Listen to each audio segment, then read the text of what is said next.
We've got ourselves a brand new diesel heater from Vevor. Let's unbox it, demo it, and try it out for the first time.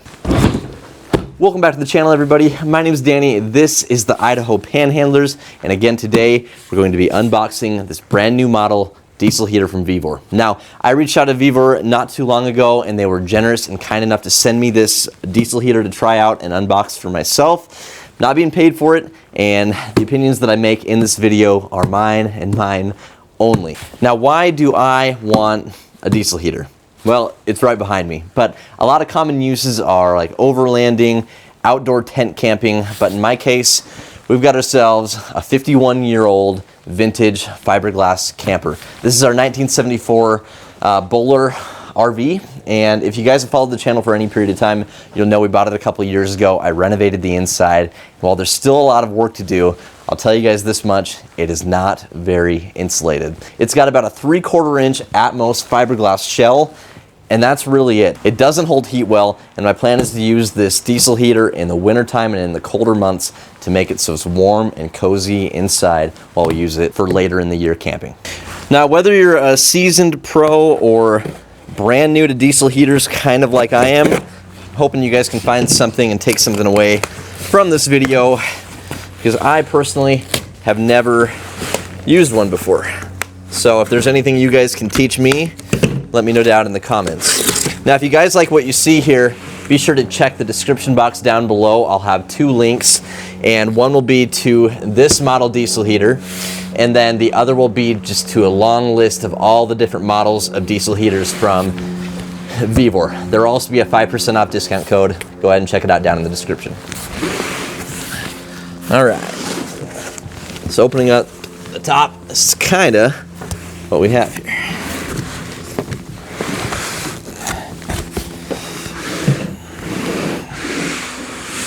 Empty box besides the manual.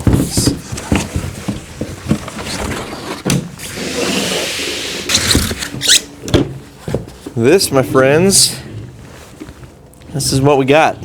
So I believe we need to attach the legs. We've got a couple carrying handles right off the bat, and then we have a remote for on and off. And it looks like maybe a plus and a minus for increasing or decreasing your temperature. This is a exhaust pipe sleeve. I believe it insulates the hot exhaust pipe. Looks like a muffler, some other hardware. Another box, probably the exhaust pipe. Aha, I was wondering if this would come with this. This is awesome. This is just your heater duct, and so it looks to be maybe like a 3-inch duct, and so it accordions, it looks like, and you can kind of run it anywhere you want. So it comes with a whole just kind of installation diagram, as you can kind of see, shows how everything is put together. Yep. Power adapter. So this is everything that was in the box. It's really not that much. Let's put the legs on, I suppose, first. So I just went out to get a Phillips screwdriver to install the legs. Now, there's only 2 holes on each leg, but there are 3 holes, and it looks like you can kind of configure the legs to sit however you want. So it can be sticking out this way, or it can go in like so. I think maybe depending on how much space you have. So I'm gonna go ahead and install it like so for now.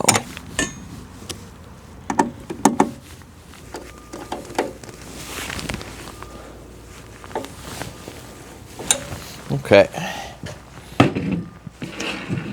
So once the legs are attached, this is kind of how it stands. You can kind of see, it looks like we might have like an intake and then the exhaust maybe on the bottom. This is kind of what she looks like. So on top, obviously, we have the diesel fuel cap. On the side here, we have the heater duct where the hot air blows out of. We have a little display, it appears. And then this little guy right here, this is the carbon monoxide detector, the byproduct of diesel when it is used to make heat, such as in this situation. The byproduct is carbon monoxide. It's The poisonous gas that we all know about. You don't want that in your tent. You don't want it in your camper. It's great that they have a carbon monoxide detector. So I think a really neat feature of these diesel heaters is that it comes with an extension cord. Now, if you were to have, say, your diesel heater outside of your tent, outside of your camper, you can plug this cord into this jack right here, which then plugs in to here. You just have to unscrew the carbon monoxide detector from the heater itself, run it into wherever you'll be staying, and then you'll have your detector inside with you.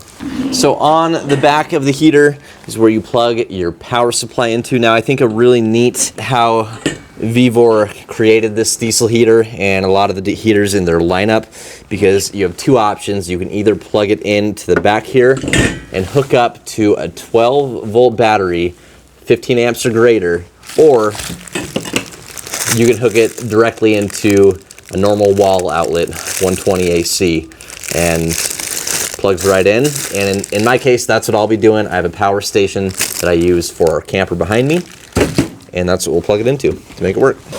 Okay, so I'm gonna tip it on its side, and according to this installation diagram, we're going to connect this exhaust pipe, again, to one of these guys. So one of these is the intake, I believe, and the air filter actually goes right on the intake, kind of like so. And then the exhaust will go on this guy, on your guys' right, my left. So it does come with hose clamps. So again, you'll need your Phillips screwdriver. Fit it around kind of like so. Don't want to over tighten these, they can break. So I'm going to call that good. Again, it does come with this exhaust sleeve, which apparently just slips right over the exhaust pipe. So it seems like I really have to bend this, which I don't love.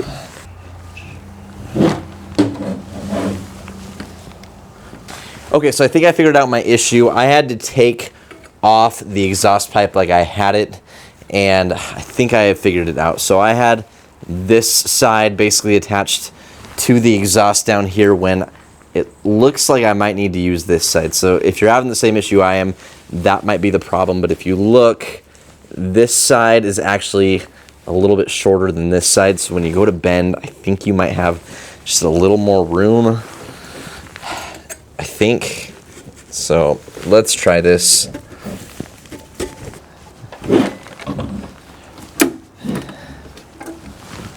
Kind of like so. I think that was my issue.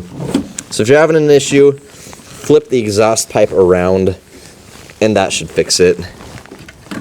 Word of warning, these legs, they are a little flexible, so I did bend them just a little bit just now, having it on its side. Not a huge issue. Okay. So big thing with the exhaust pipe is you want to make sure it's flat. You want to make sure it's not erect.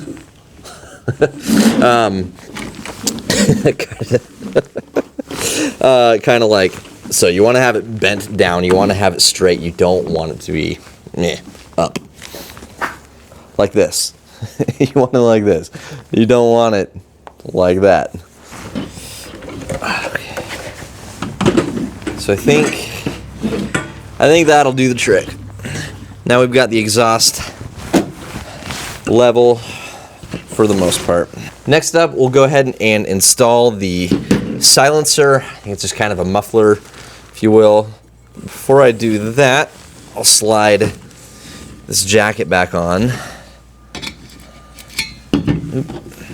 And then we'll do a hose clamp, and then the silencer itself.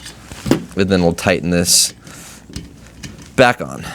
Next, what it looks like, we've got to install the heater duct, which is this guy, and it just goes right on the front here.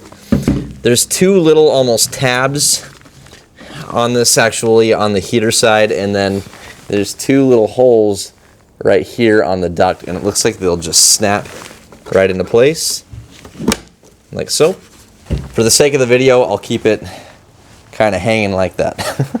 I'm really quite impressed with how compact this diesel heater is. Quick dimensions, we've got about 11 inches by, about, say, 13 inches long, not counting the duct. And then we're about, what is that? About 5.5 inches thick. So it can really fit anywhere, and I'm really liking the look of it so far. So without further ado, it's about time to throw some diesel in there. As you can see, it's got a fuel capacity diesel of about 2 liters.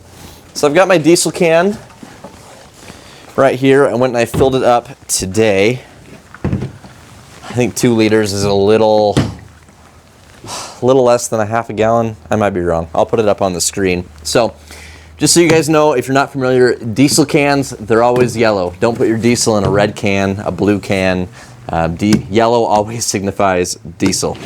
So I had a quick thought, and before I actually go ahead and put the diesel into the heater, I got to thinking that if you're like me, you're probably going to use the diesel heater a few times in the colder months, in the winter, and then when you're done, it's going to sit in storage for quite a few months. And in order to keep the fuel fresh, I decided to pick up Fuel Stabilizer. This is the diesel version of Stable, and basically what it does is it prevents sludge and sediment formation. It helps remove water and prevent corrosion, and then it also keeps diesel fuel fresh for up to 12 months of storage. I think it'll be really healthy for the diesel heater all around, and so I'm going to put just a little bit of this in my diesel before I put it in my heater.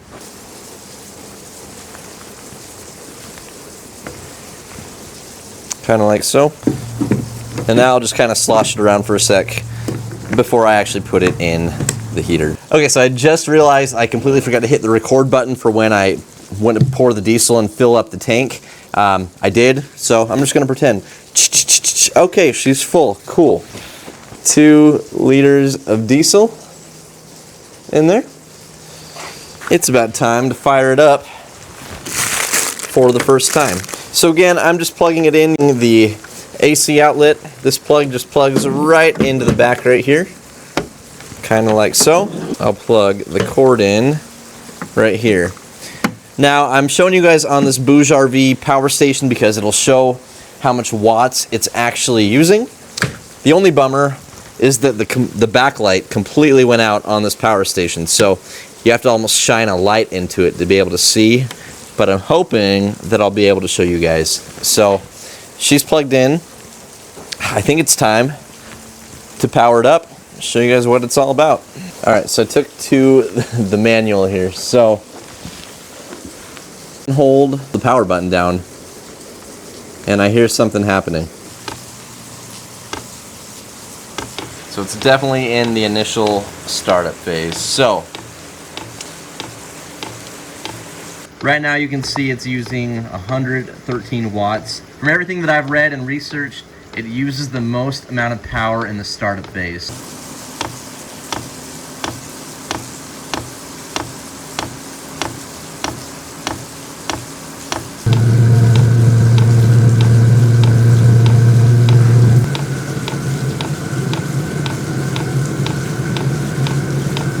Okay, so after about 3 minutes, it is running. You can definitely hear it, you can definitely feel it. And I've definitely got some warmth coming out of the heater duct. So it is fully running right now, and we have an output of 21 watts. Very, very efficient.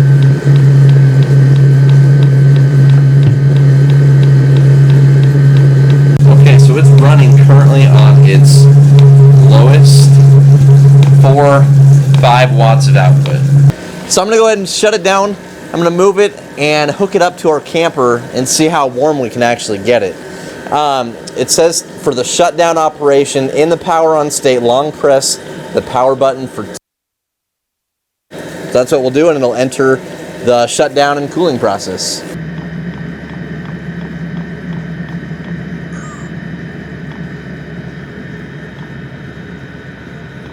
Really important, always shut it down. Never pull the plug. You want to let it go through its cooling phase. Okay, so I just turned it off. I completely powered it off, disconnected the power supply, and to show you guys actually how hot this exhaust pipe gets with the included protective jacket, Look at that. It burned into my plastic table, and I'm not even afraid to show this to you guys because this is a prime example of how dangerous this possibly could be, you know. So I didn't think it was going to get that hot through this woven jacket. It did. I literally had to peel this whole thing off my table, and there's literally a divot, 2 divots in my table to where it burned through. So just keep that in mind for where you decide to put this thing. Wow. Okay, so welcome to the inside of my camper. So I want to test it out. I want to see actually how well the diesel heater can heat the inside of my camper. Now, I need to play around with it a little bit more. I need to install it a little bit better, but I'll kind of show you guys my setup, and I've got a thermometer in here, and I'll kind of show you guys how cold it is right now. Okay, I don't know if you guys can see that, but we are right about 46 degrees Fahrenheit in here right now. It's actually one of our warmer days that we've had as of recent, and then we're about, I don't know, 8 degrees Celsius. So my thought and where I wanted to put the diesel heater was right down under the little kitchenette that I built. So that's the heater itself. You have, open this other cabinet up, you have the heater duct kind of right here. I know it's a little bit dark. Display screen, and then power supply is on kind of the other end. And this isn't my permanent fix-all setup, and I've got a little bit of work to do to actually install it to how I want it to. But then I've got an exhaust grate kind of out here on the outside, and I'll show that to you. So this is just a little grate that opens up, and then I have the exhaust obviously coming out. And then what I did was I actually put the heater on an upside-down cookie sheet. So I hope that will kind of help with the heat that the exhaust puts off, and we'll fire it up and let's see how we do. So how I want to test this is I'm actually going to close these cabinet doors up, and then my thought is when the diesel heater is running, it's going to pressurize, it's going to heat up the inside of our little kitchenette. So I have these little tip out drawers that I built, and so my thought is that they'll kind of act as vents.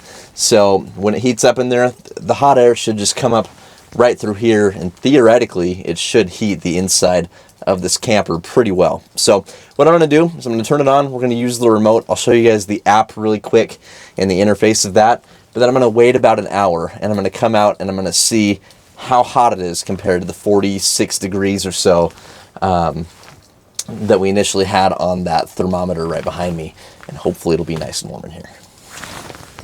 Okay, so to demonstrate on this run, we're going to try the remote on.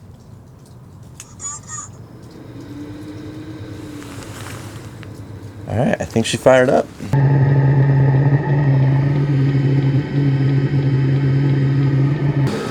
All right, so we're going to close these doors up,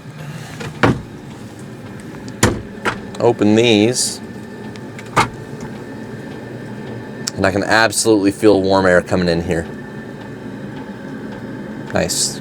Okay, so I'll tell you guys what, it is heating really, really well inside. I just went in, and it is a night and day difference. It's been going for about 40 minutes. It's about 63, 64 degrees in there, and I really don't even have it set up very efficiently. There is a massive open compartment with outside air going in, and it is still pumping hot air in there really, really well. So I wanted to show you guys really quick the app. I have a screen recording going on my phone right now, and it connected really easily, and there's a lot of things that you can do on this app, and I'll have to play around with it a little bit more off camera. But right away there's a way to adjust the different levels of heat. Now, I don't know if I mentioned it before, but there are 6 different levels of heat. So you have, I'm currently on 3, you can adjust it down to 2, and you can kind of hear it. Every time you adjust it, it'll say like heat 2, heat 1, I think. Something like that. It's kind of hard to understand. So now I'm at level 1. We'll go all the way up to 6.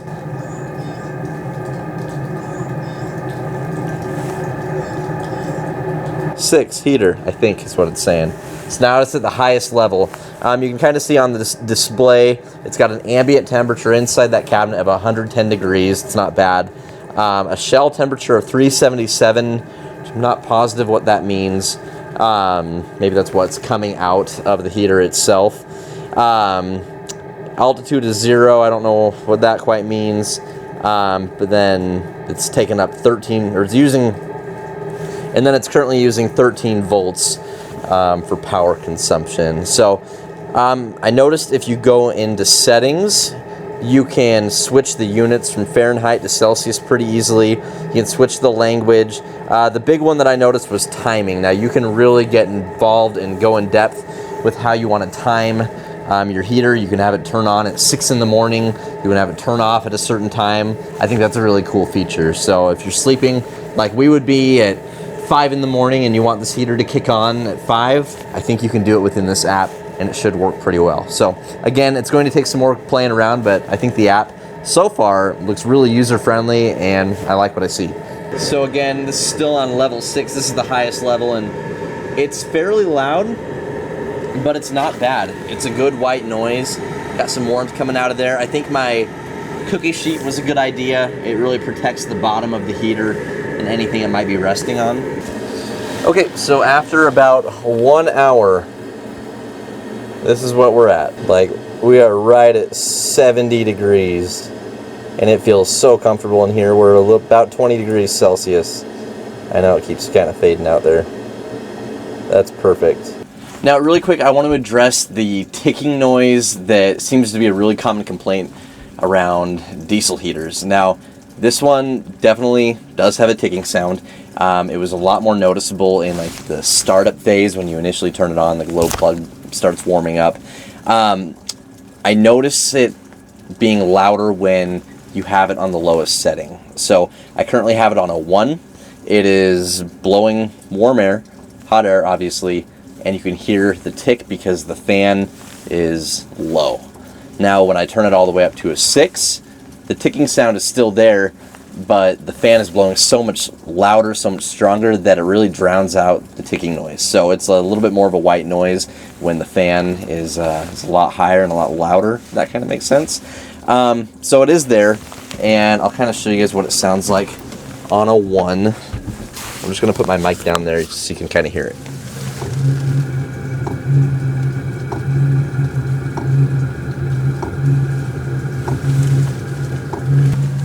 Now I'm going to crank it up to a 6, and I'll show you how much louder the fan is and how much less noticeable the ticking sound is.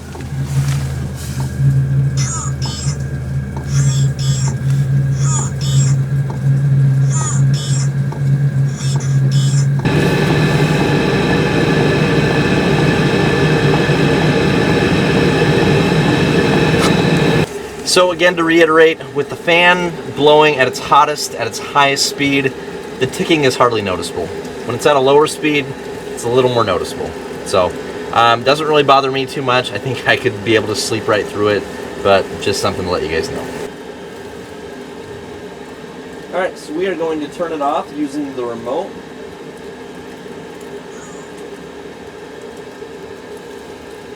And just like that, we're in our cool down phase. That is it. This is the Vevor model ZM2003 diesel heater.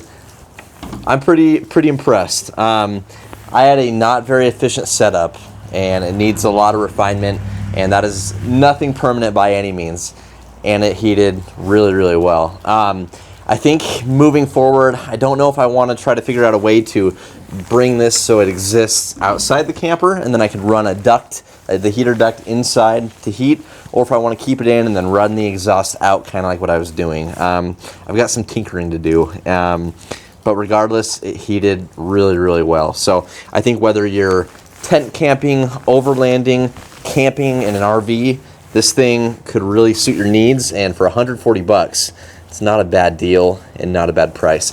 Definitely check out those links down in the description. Vevor is always running deals, so check my links. Go to the website, see what the prices are currently, and if you want to, use the 5% off discount code that's also down in the description box. If you guys have any questions, comments, want to talk diesel heaters, be sure to comment down below, and I'd love to hear from you guys, and I'll try to respond back as best as I can. And yeah, definitely give this thing a check. I'm very impressed. So thank you guys so much for watching. Be sure to like, subscribe to the channel, and we will see you on the next video. Thank you to Vevor for sponsoring this video. We'll see you guys on the next one. Thanks for watching the Idaho Panhandlers.